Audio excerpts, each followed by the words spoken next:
but the silently falling snow seemed to muffle their voices, and there was not even an echo in answer. "How perfectly dreadful," said Susan, as they at last came back in despair.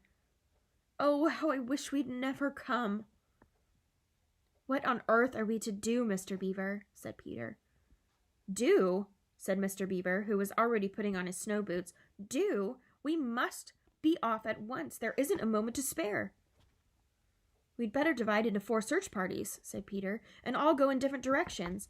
Whoever finds him must come back at once and—" "Search parties, son of Adam," said Mr. Beaver. "And of course, there's no point in looking for him," said Mr. Beaver. "What do you mean?" said Susan. "He can't be far away yet, and we've got to find him." "What do you mean when you say that there's no use looking for him?" "The reason that there's no use looking," said Mr. Beaver, "is that we know where he's already gone." Everyone stared in amazement. "Don't you understand?" said Mr. Beaver. "He's gone to her, to the White Witch. He has betrayed us all." "Oh, surely, oh, really," said Susan. "He can't have done that." "Can't he?" said Mr. Beaver, looking very hard at the 3 children, and everything they wanted to say died on their lips, for each felt suddenly quite certain that inside that this was exactly what Edmund had done. "But will he know the way?" said Peter. "Has he been in this country before?" asked Mr. Beaver. "Has he ever been here alone?" "Yes," said Lucy, almost in a whisper. "I'm afraid he has." "And did he tell you what he'd done or who he'd met?" "Well, no, he didn't," said Lucy. "Then mark my words," said Mr. Beaver. "He has already met the White Witch and joined her side, and been told where she lives. I didn't like to mention it before, he being your brother and all, but the moment I set eyes on that brother of yours, I said to myself, 'Treacherous.' He had the look of one who has been with the witch and eaten her food. You can always tell them if you've lived long in Narnia. Something about their eyes." "All the same," said Peter in a rather choking sort of voice, "we'll still have to go and look for him. He is our brother after all, even if he's rather a little beast, and he's only a kid." "Go to the witch's house?" said Mrs. Beaver. "Don't you see that the only chance of saving either him or yourselves is to keep away from her?" "How do you mean?" asked Lucy.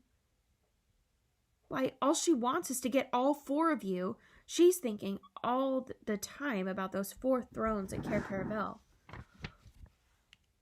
Once you were all 4 inside her house, her job would be done, and there'd be 4 new statues in her collection before you had the time to speak. But she'll keep him alive as long as he's the only one she's got, because she'll want to use him as a decoy, as bait to catch the rest of you with." "Oh, can no one help us?" wailed Lucy. "Only Aslan," said Mr. Beaver. "We must go on and meet him. That's our only chance now. It seems to me, my dears," said Mrs. Beaver, "that it is very important to know just when he slipped away. How much he can tell her depends on how much he heard. For instance, had we started talking of Aslan before he left? If not, we may do very well, for she won't know that Aslan has come to Narnia, or that we are meeting him, and will be quite off her guard as far as that is concerned." "I don't remember his being here when we were talking about Aslan," began Peter, but Lucy interrupted him. "Oh, yes, he was," she said miserably. "Don't you remember? It was he who asked whether the witch couldn't just turn Aslan into stone too." "So he did, by Jove," said Peter. "That's just the sort of thing he would say, too." "Worse and worse," said Mr. Beaver. "And the next thing is, was he still here when I told you that the place for the meeting Aslan was the stone table?" And of course, no one knew the answer to the question. "Because if he was," continued Mr. Beaver, "then she'll simply sledge down in that direction and get between us and the stone table, and catch us on our way down. In fact, we shall be cut off from Aslan." "But that isn't what she'll do first," said Mrs. Beaver. "Not if I know her. The moment that Edmund tells her that we're all here, she'll set out to catch us this very night. And if he's been gone about a half an hour, she'll be here in about another 20 minutes. "You're right, Mrs. Beaver," said her husband. "We must all get away from here. There's not a moment